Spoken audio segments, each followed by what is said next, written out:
Welcome to the Kent Lapp Podcast.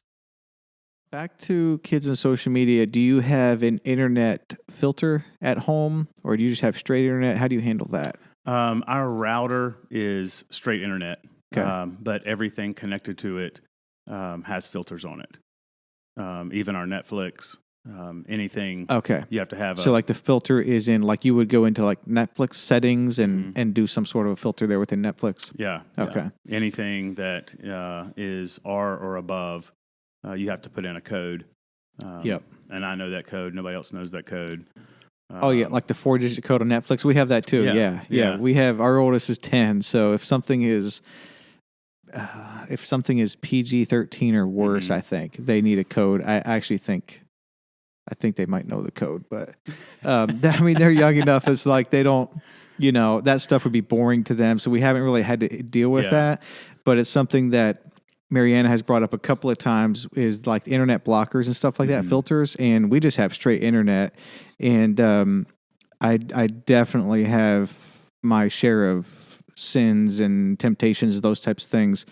Porn's not one of them. So it's not that I haven't kind of dealt particularly with that thing. And so I just remember internet filters from like when I was 18, or it was awful. It was so awful. I mean, but it was dial-up internet, and you couldn't even go to like Google without the filter, causing a problem. And so I've been a little bit more maybe on hey, the kids are young and it's not an issue, but I have been curious as they grow up is, what do we do about that? I like the strategy though of having the filters on each one. I think we could do more. I'm with you in my experience on filters in the past. It gets clumsy and difficult. Yeah. I'm sure it's not that way anymore. Probably. You're probably right. But I basically made it difficult to have low-hanging fruit, basically. Yeah. And if you're trying to get to something, you're going to find a way of getting to it.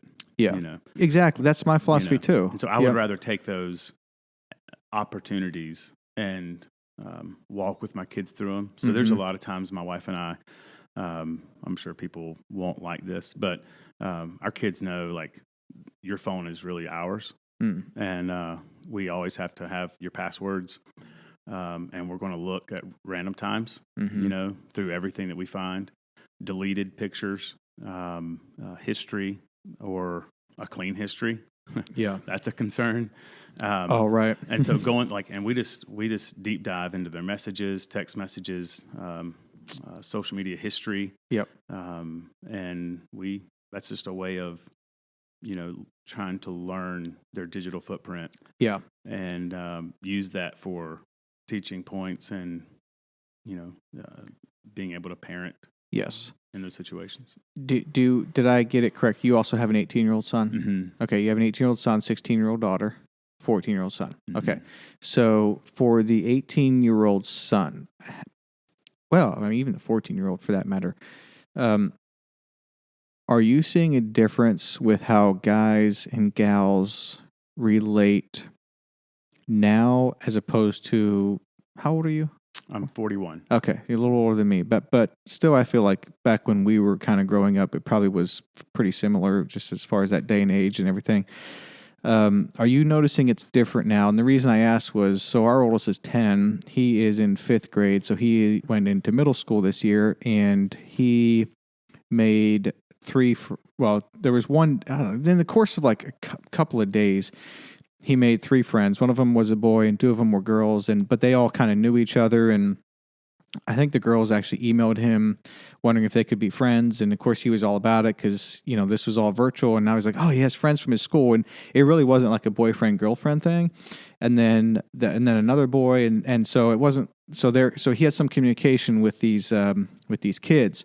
And one of the girls was a little bit more, they both were a little bit more, I guess, proactive and more like overtly friendly. And he got a text message through Mariana, my wife's phone, and she had like created a video on TikTok. Like, it was impressive. Like she was a very good dancer, and this video was impressive on TikTok. But we were both like, "Oh crap, what is going on?" Like we did not realize we were going to be dealing with this quickly. You know what I mean?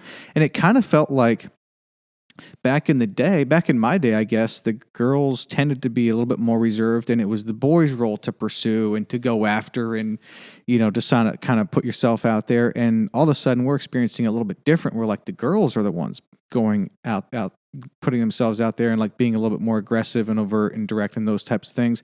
And again, none of the above was inappropriate, but so then we started like asking around a little bit, and then there was another guy, Jason Rigel, who was on the podcast, and he said he thinks he has kids that I think he's got grown kids, but maybe his younger one is still up in teenage years, and he said he feels like it's switched where the girls are a little bit more now, I guess, proactive and stuff. How are you seeing this with your kids in high school? Yeah, I could see that. My boys are just chill, kind of stay in their lane.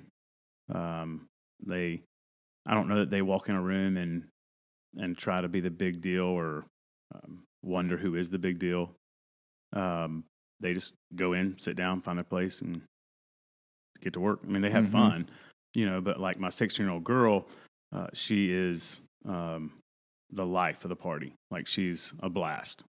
She is life-giving. Like, she's just totally engaged. She's quick.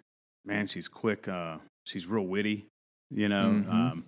she acts like she's 27, and she's 16. And my 14 and 18-year-old boy, my two boys, they probably act like a 12-year-old. I don't know. Yeah. It is different. Of course, girls mature, first and earlier. Yep. And so I see that. And I don't know, that probably has shifted as far as the ambition element goes. Like men, young boys back in our generations and times were probably more ambitious and confident maybe in some ways. And now they've maybe lost that confidence. Maybe they're, I don't know, there could be fear. I don't know what would be there. I haven't thought about that. But I wonder if I haven't thought about that either. And I think this was also a point that Jason made, was that it's not an entirely bad thing that the girls are becoming a little bit more proactive, because maybe that's just them knowing their worth a little bit more and knowing who they are as a person, and they're confident in that, So I'm sure it depends individually, of course. But then also back to the boys, one thing they have to deal with growing up is the culture that does sort of press down masculinity and does sort of assume masculinity is toxic, which of course there is plenty of toxic masculinity out there, but not all masculinity is toxic, and so because I feel like that's a little different now, I don't know, I wouldn't know that it's an attack on manhood or anything like that necessarily, but I think it's different than it was growing up in the 80s and 90s now, so. Yeah. A theory, maybe, and just processing it here with you, is I wonder, like, when I look at my boys, I think when they're on technology, they're usually gaming. And when my daughter's on technology, she's usually engaging. Mm-hmm. Of course, you can engage in gaming, but usually it's 2 to 4 people. It's not getting a video together. It's not making a post on Instagram. Yeah. It's not texting back and forth with friends. The boys probably text very, very little. They very, very little social media of my 18-year-old, none for my 14-year-old. I would actually like for him to be on Instagram. I would like to see what he would post. Yeah. That would be fascinating. But my 16-year-old girl is very active. Yeah. I can see that. Good followers. Like, it's, and she's the one who took that social media class. And so she's really wise in how she uses, how she has her online persona. Yep.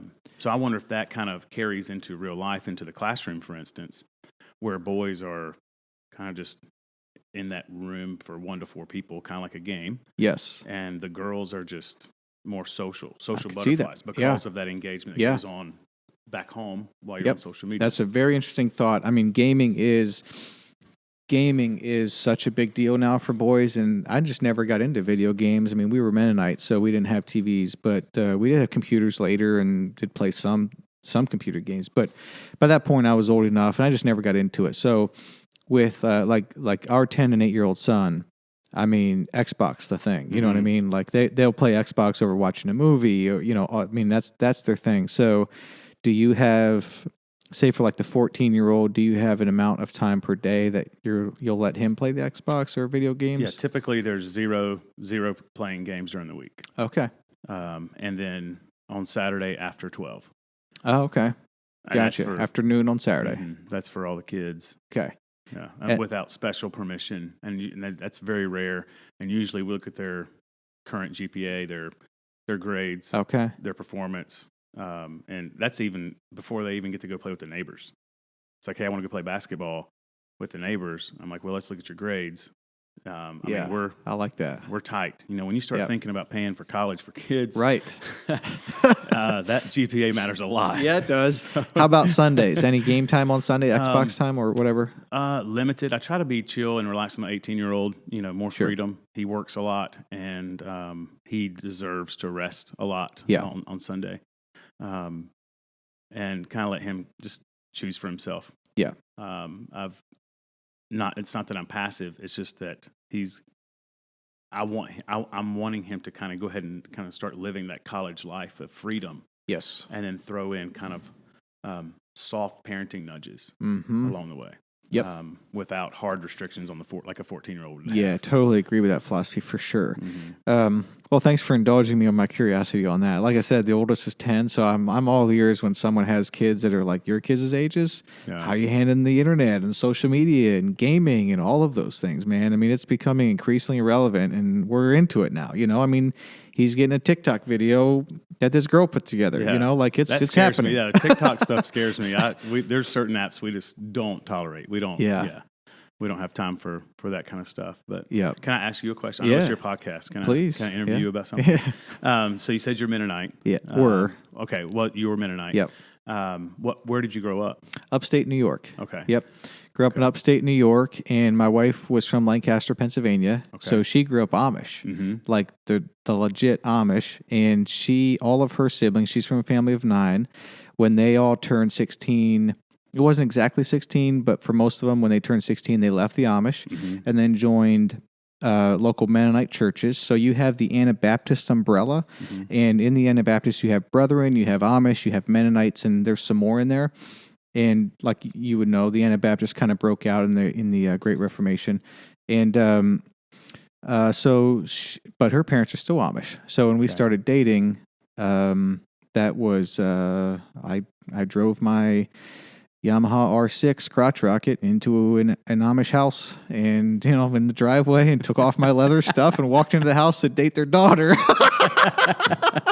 And it was intimidating for me because even though I grew up Mennonite, the Mennonite and Amish kind of share a lot of the same theological beliefs, but I look like this. Like I legitimately look exactly like this. But the women would wear like dresses and veils and coverings and stuff like that. No TV, no radio, that type of thing. So yeah, it's what I knew my whole life. And then when we moved to Nashville in 2014, we were very open to the idea that when we move down here, we may go ahead and leave that tradition. But the two decisions weren't necessarily tied together. The decision was we're going to move to Nashville. The likely scenario is that we'll probably leave that Mennonite culture as well, or tradition, but that wasn't a for sure. And after we were down here, we found our church and started to, get curious about what they believed, and then probably in 6 months or so after we lived here, we decided to kind of leave the Mennonite tradition as well. So. Yeah, and is it new order, old order, new school, old school? Yeah, there's old order Amish, which is what you think of when you think of Amish, and there's new order Amish, which Mariana has a couple of siblings that I think would fall in that camp. Okay, which means they, the husbands would largely look like me. The ladies would wear, dresses in a covering, and then no TV, no radio, and like some of them would like drive cars that are only black. Okay. And not have like any other color of car. And so there's sort of the half step between Amish and Mennonite. Yeah, and they would drive tractors instead of cars sometimes. The new order Amish, I think mostly they are all having cars at this point, is my understanding. But then there is a type of, not to confuse the issue, but there is a type of like a horse and buggy type of Mennonite, which we had a lot of those where I grew up. Like Joe Wangers, what else are they called? what were those baskets? The Longenmeyer baskets? Longaberger baskets. Longaberger Yeah. basket, that's right. Why do you bring that up? That was a product of the Mennonite and Amish. Did they make? I think Did so. they make? In the Shenandoah Valley. Oh, I didn't Virginia. know that. So Longaberger, the reason I was curious why you brought that up, because my mom used to buy the crap out of those baskets. I mean, she was into collecting those big time. And they were going to be really valuable one day. They were? I don't think they are, well, honestly. They're as valuable as Beanie Babies and ball cards. Exactly. Right? Yeah, exactly. Yep. We lived in the Shenandoah Valley for 3 years and had a lot of Mennonite friends. Oh, yeah? And Brethren friends. Really? Near Sweetwater College, Bridgewater College, James Madison University, Eastern Mennonite University. Oh, wow. Right there in Harrisonburg. Okay. But wonderful people. Wonderful. Loyal people, hardworking, honest. Man. Family oriented. Oh, yeah. Most of, not all anymore, but most tend to have a little bit of more of an Arminian theology. Sure. And so we were definitely in that camp, and that kind of changed in like 15 for us. And, it's, look, there's lots of godly, great, smart people that would still fall in that Armenian camp and not have a lot of respect for that culture for sure. Yeah. Thanks for helping me ask that. I just didn't, I just admire. Yeah. Upstate New York, and the families tend to be a little larger too. And I think where people go wrong is when people leave the Mennonites or the Amish, sometimes they leave because they're looking for, I guess, a freedom to go be wild and crazy. And then when they feel like they're treated different, or when they are treated different, because most people that do leave the Amish and Mennonite, they're going to be treated different. And you just have to know that going in and accept that and still agree to still love each other, even though you're going to be treated a little bit different. And I think that's the way to do it. But when you leave and there's sort of at least a level of animosity or a degree of separation that you weren't anticipating, and that creates a bitterness, now that's a problem. I mean, you can't live your life in bitterness, and you can't live your life. Also, here's the other thing, that when people leave those conservative circles, one of the things I think, probably mostly without exception, but that's an overstatement, I would think, but a lot of times they're told like, well, you guys are going to be fine, because we were told this, like, you guys will be fine because you're old enough. We were 30, but you're kids, so it's like they put that pressure. Not everyone, but you'll hear this, where you're going to be okay, but you're making the wrong decision because your kids are not going to be okay. Well, when you put that on a parent, that's not a good expectation to live under, and now you have this generation of parents that are feeling the need to parent in a certain way to prove to the people or the group that they left that that's not going to happen to their kids. And then you know what happens? That happens to their kids. You know what I mean? So I think there's a right way and a wrong way to leave whatever culture or religion or kind of denomination you're from. If you leave it for good reasons, I think that's great. We're happy that we left. We won't go back. We're also very grateful for it. But we don't have any bitterness, and we don't feel like we have to live up to anyone's expectations. My wife probably does a little bit more than me, but I think where it goes wrong is when you start to feel like you're living under those expectations. You have something to prove. That's not a good situation to be in. Yeah, I totally agree with that. Yeah, I didn't realize you lived in the Northeast, actually, at any point. Were you married at that point? Yes. Yeah, I had 2 kids. Okay. Yeah. Yeah, wonderful. So